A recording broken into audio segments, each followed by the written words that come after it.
Nandito tayo sa Manila Bay, Dolomite Beach dahil sa napipintong pagbubukas sa publiko itong darating na Mayo 20. Talagang minamadali na. Sabi ni BBM, bilis-bilisan na para makapunta na ako dyan. Ayan ang sabi niya May nagsabi sa akin parang pupunta rin dito si Inday Sara at si Tatay Digong Tignan ko nga kung magandang Dolomite Beach, mga ganon. Yun naman ang promise nila pag sila nanalo, hindi nila pababayaan itong rehabilitation na siya namang sinimula ni Tatay Digong. Buti nilang sila yung nanalo, pag hindi, matayenga talaga ito at sayang ang budget. Sayang ang sinimula ni Tatay Digong pag hindi ito itutuloy. Buti nilang si BBM at Sara ay sadyang sanggang dikit. Hindi iiwan itong lugar na ito. Pag ibang nanalo, talagang puro basura ulit ito. Babalik ang mabaho, babalik ang amoy batok, talagang babalik ang amoy antot. Kaya kung isa kayo sa 31 million na bumoto kay BBM, maaaring suportahan nyo po ako sa YouTube channel natin at sa Facebook natin na The Wonders Philippines. Kung isa kayo sa nakiisa na ipanalo si BBM at Sara, talaga naman wala kayong dahilan kundi suportahan ako. Kita nyo naman, araw-araw tayo dito. Ako'y nagbabalik muli. Kumbaga sa English, kumbaga sa wikang English, I shall return. Ang pagbabalik na Esme TV ko, ang legendary ng Manila Bay. Kita nyo naman, mula 2018 nang simula ng rehabilitation, ating nasaksihan ang mga pagbabago na tila nakalimutan ng ilan. Sila 35 years na kinalimutan ang Manila Bay, 35 years na bumaho ang Manila Bay.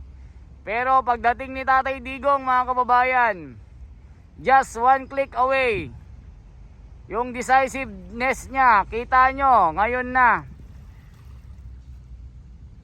Sinamang Boracay, sinama ang Manila Bay.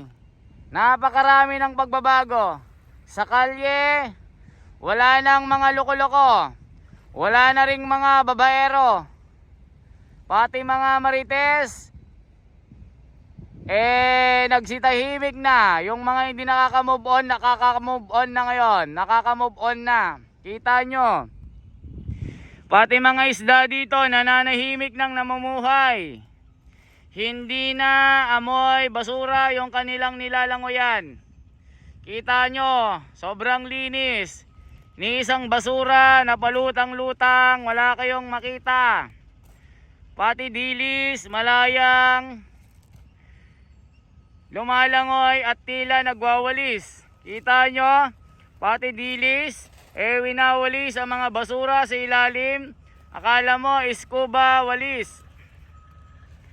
Ang galing niya, mga kababayan, napakalinis naman ng Manila Bay na ito. Tila isang water purifying station sa Linaw. Talaga naman mapapabili ka sa sobrang bango ng tubig Akala mo bumili ka ng mineral water sa tindahan ni Aling Maring. Grabe dito. Yung kulay ng tubig, talagang mala kristal. Kumikislap-kislap. Parang pusang mailap na talaga namang malayang naglalakbay. Tignan nyo. Sinasabi ko lang dito, mga kababayan, ang Manila Bay na ito, kailangan bantayan natin. Huwag nang bumalik ang mga basura. Kailangan ituloy ito ni Inday Sara at BBM. Sa panahong ito, sa pag-alis si Tatay Digong, inihabilin na lahat ng mga gagawin nila. Sabi, Inday Sara anak, BBM, Bongbong Marcos, total kayo na ang nanalo. Hindi na makahabol yung kalaban. Sa katunayan, nagmo-move on na, sabi ni Tatay Digong. So, ibig sabihin, bantayan nyo mga project ko, bantayan nyo mga pinagawa ko. Buti na lang kayo nanalo, pag hindi, matetenga talaga mga ginawa ko, ganon. Kita nyo naman, oh, ang ganda-ganda. Napakasarap pagmasdan. Talagang kaiga-igaya ito. Kung maalala nyo lang mga kababayan, dahil si Secretary Simato na siyang tagapangasiwa ng ahensya ng DNR, yung Boracay pinasara, pinagawa, in-overhaul. Ngayon ang ganda na, malaparaiso talaga. Ang dami ng mga turista, mga puti. Tila ayaw nilang umalis doon, gusto nilang tumira sa Boracay. Makikita nyo naman yung pagbabago hanggang ngayon. Asensado na yung komersyo doon, yung mga businesses doon, mga negosyo. 10 times na yung kita. May pandemya pa. Paano pa pag wala ng pandemya mga kababayan? Basta ang lagi kong masasabi, wag tayong matutulog, patuloy pa rin tayong magbabantay. Titignan po natin ang mga project ng ating national government. Suportahan po natin. Huwag tayong manood sa mga pekeng pagbabalita na imbes na suportahan nila ang ating gobyerno, sinisiraan pa nila sa loob at sa labas ng bansa. Pinapakalat ang mga maling pagbabalita para siraan ang ating gobyerno. Pero ngayon mga kababayan, nandito na tayo. Ano na ang balita? Balita na hindi binabalita, binabalita na natin. Si Miss July kasama natin. Alam nyo naman yan. Kala mo, panabong na manok. Hindi pa sumisikat yung araw. Nandito na. Kasabay ang mga isda na naglalangoy. Kaya mga kababayan, ano pang inaantay nyo?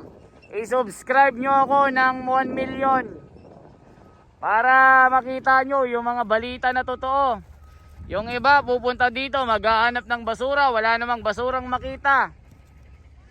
Pupunta doon sa basurahan, doon kukuha ng content para may makontent. Wala nang basurang makita dito, kaya naghahanap na ng basura. Tignan nyo naman, napakaganda na Tapos di niya ibabalita, tapos kukuha lang ng basura, ilalagay dito, tapos yun ang babalita niya. Ganon ang mapanirang balita na hindi nila sinusuportahan ang ating gobyerno. Kaya mga kababayan, ang panawagan ko, magkaisa tayo. Tayo ang tunay na bayan ng Pilipinas. Hindi tayo papatalo sa mga tao na mapanira sa ating bayan. Itayo ang bayan natin. Itayo ang dugong Pilipino. Kulay kay manggi. Itayo. Makibaka tayo. Talunin natin ang mga mapang-api na mga mapanira. Ganon. Alam mo, nagrarally chinichika ko lang kayo. Good vibesan tayo. Ibig sabihin mga kabayan, nandito ako para magbalita ng katotohanan. Kaya masasabi ko lang, salamat sa inyong lahat. Mga TV ko, nuulit ko, The Wonders Philippines sa FB. Salamat po sa inyong lahat. So ngayon, mag-move on na tayo. Ano man ang haharapin natin sa hinaharap, magbuklod-buklod tayo, magsama-sama tayo. Dahil iisang dugo, iisang Pilipino lang tayo. Kaya mga kababayan, mabuhay po lahat. Suportahan natin ang bagong gobyerno. Salamat po. Ayan, makikita nyo, ikinakalat na itong sandamakmak na gabundok na mga Dolomite Beach dito. Puntahan natin dito mga kababayan. Yan, ang ganda-ganda na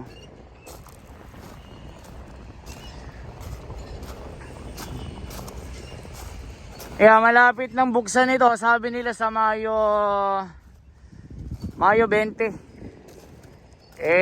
Tignan natin, may mga VIP na pupunta. Ayan. Diba? Ito tayo.